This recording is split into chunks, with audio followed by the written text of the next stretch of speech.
Don Fischer joining us as well. Don, I was just going to mention to Charlie, obviously Indiana with a quick turnaround playing Saturday, and then again tomorrow night, Saturday's game, one in which they came out and battled, but just could not get shots to fall. And when Illinois shot 18 first-half free throws, and forget the fact that they hit 16 of them, but when you put up 18 free throws in the first half, second half foul trouble is probably going to be following, and that was one of the issues Indiana faced on Saturday.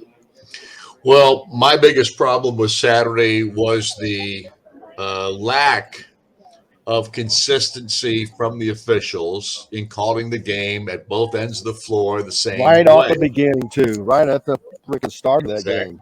It started early and it didn't ever end, in my opinion. And not this. I mean, when you look at the statistics of the game, it all evens out at the end.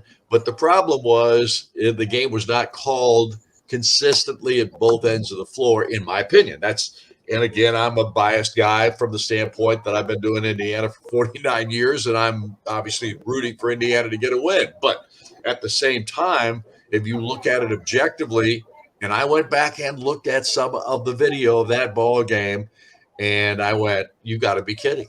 I mean, consistency is so critical to any ball game and how it's called. And I'm not a guy that just bashes officials for the sake of bashing officials. I don't do that. And I understood why Mike Woodson was so frustrated in this ball game and why he got a technical as first as the head coach at Indiana. And he probably could have been thrown out of this ball game because he went across the midcourt stripe at one point, trying to talk to the official that had given him the tech initially, but it wasn't about that. He was still angry about all the other things that took place that weren't called. So, you know what? I that's getting away from the facts of the matter that Indiana got beat, and Indiana got beat again for the third straight ball game. They continue to struggle shooting the basketball. And until they start shooting it better, they're going to get beat again. Charlie? Well, I mean, again, I've been on both sides of the home cooking, I'm going to call it. I'm going to just leave it at that. I've been on both sides of the home cooking. And I remember days when the home cooking worked for you, Don, and you're like, ooh, that was bogus. But it worked out. I'm not going to say anything. Right. What? And I've been on the other sides where you whiff at a guy and you get called for a foul. You ask your question, you put your hands up, what happened? You get a technical foul. Okay. Some payola's going on, right? That's why I can say these things. I don't, I have no affiliations. I can talk now, Don. I'm free. Right? I've been free for 25 years. Right? So, but my point is I get it, but yet there's still a game we played. And you got to learn to rise above it. And sometimes I believe as players, you take on the moniker of a coach. Coach Woodson lost it. So some of the players, I think, lost a little confidence. And all of a sudden now you got an avalanche. You're on the road. And Michigan is not an easy place to play.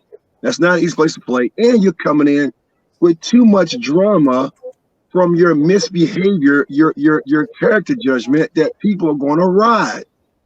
So you got all of that. That ball ain't going in the hole, fellas. And I'm going to say ain't.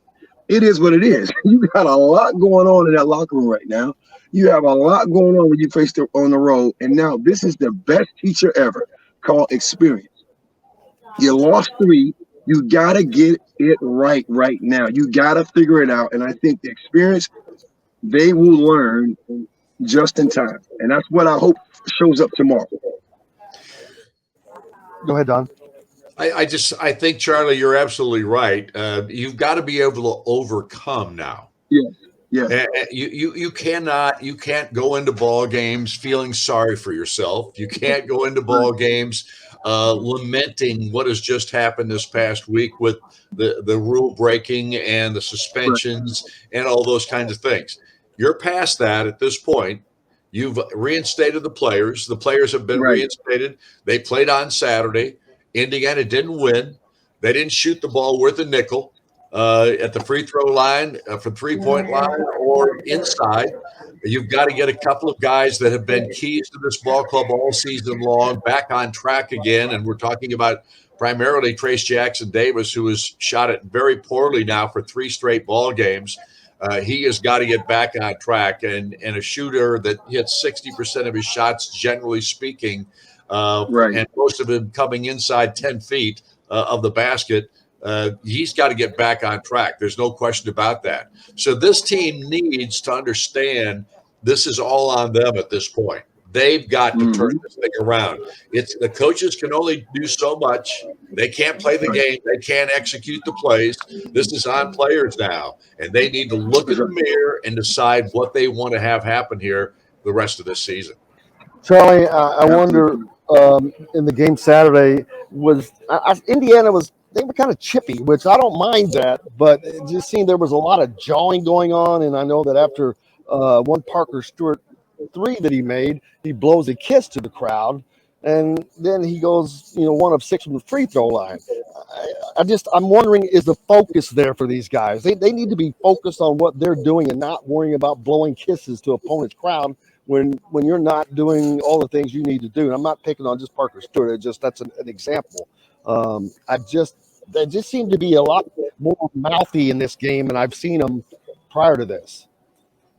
Well, I think that goes back to what Don talked about. Now it's on the players and execution, right? So now can you rise above again, what I can only imagine is being said and what you're listening to, what you're trying to ignore. That might be a factor in a lot of players' focus, especially a Parker Stewart, a person who had to sit out. So he's probably hearing a ton and trying to ignore it. So, hey, here I'm going to show you up on this one possession. I knocked down a shot, then I missed my next 4. That to me becomes a focus situation, not an issue. And like Don said, I think now you have the experience, you got the stuff going on, and in reflection, I can just say you hope this does what Mike Woodson wants, which is to galvanize everybody to come together. Because now you have this situation. It's all good when everything's great. Now you are facing real adversity. Right? You're talking about also doing something you haven't done in quite some time, which is get a berth into the NCAA postseason tournament. You're playing for a lot more than just a win. You're playing for that stake, that tradition. So I'm hoping that these guys think that and feel that way and get over this so they can focus together as a unit and play as one. Don, now this team goes has to come right back, gather themselves. They've got a game tomorrow night at home against a team that on the road they handled like no one else for 20 minutes. But so we know that they can play with this team. Wisconsin's coming off of a loss at home to Rutgers, and they're smarting. They need one. They need to get themselves gathered up, and of course, there's no better place to do that than at home. There's no question, and this is a game that I hate to say it this way, but I think this is a pivotal game for this Indiana basketball team. With 3 straight losses, you're coming back home. You need a quality win in a big way. You need to stop this 3-game skid. You need your confidence to return. You need all of these things to take place. And it's going to be, I do believe that I think our fan base will show up for this ball game because they know how important it is. And it's going to be a game in which Indiana, I don't want to say it's a must win, but it's in that ballpark. And right now, this team needs it in the worst way. And again, this is all on the players at this point because the coaches didn't get suspended for breaking the rules. The players did. We're past that, of course, but I think it's still in the minds of these guys. And here's the other thing that I need to think, and I'm going to talk to Mike on our talk show tonight, and I'm going to ask him this question.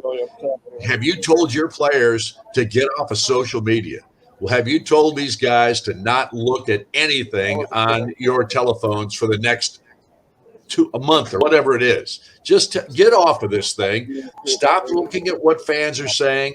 Your fans, the other team's fans, you just stop it because it's not helping you guys because you react or you are affected by everything that is said out there. And there are not a lot of good things being said about this basketball team right now, and it's understandable. Breaking the rules, all those kinds of things, when that happens, you're going to take some hits. And you might as well just get off of social media and start just thinking about what you need to do.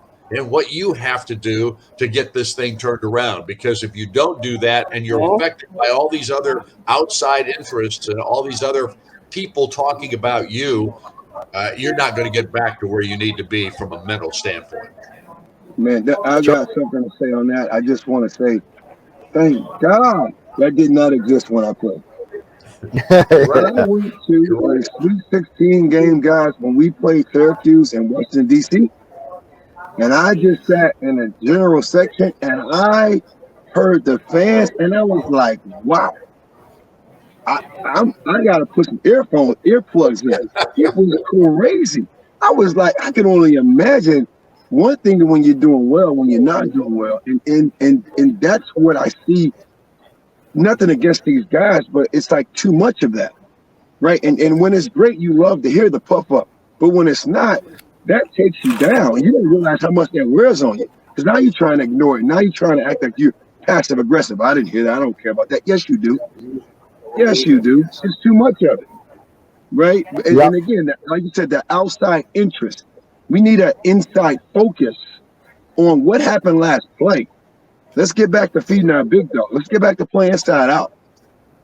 Focus on what we can control, which is our attitude and effort, our energy and enthusiasm, not all this other stuff. Be accountable. We got it. Took our beating, slashing. We broke the rules. Let's get it back, man. Get over that. Let's get it back. That's just my say on that. There's a good question, though, before we let Don get out of here from Tom, right? There's kind of similarities now between now and last year as far as where Indiana is. They're ahead of that team last year. The team was more closer to the bubble already, I think. But some similarities there and where they're going. This team has a better opportunity, I think, of fighting out of this. But here's the question. Where do you see there? Well, I think, and Mr. Wright asked a question. He says, what are my thoughts on this team at this point compared to last year at the same time? Because they seem like they're in that same position, and they are. That's the big problem. They are in a 3-game losing skid with 6 games to go in the regular season. Now, Indiana lost the last 6 games they played last year.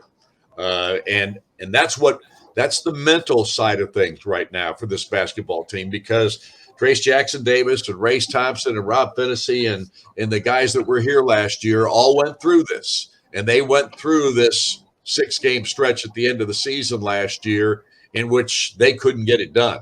And that's so a big question mark at this point is, can they recover now with the season feeling exactly the same way at this juncture?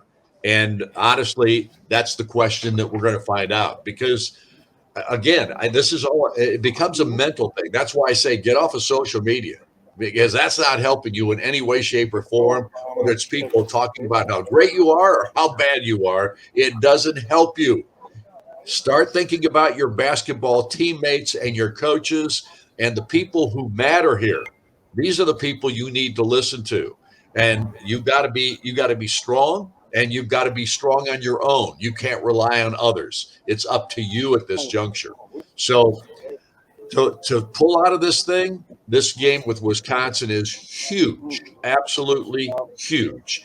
And they are a beatable team. You go look at their statistics. They are not a team that wows you with anything that they do on the floor, with the exception of winning. They know how to win. And it's on the coach. And Mike has talked about, we got to teach this team how to win. Well, right now, that teaching better come into play, because this is the critical time of the year.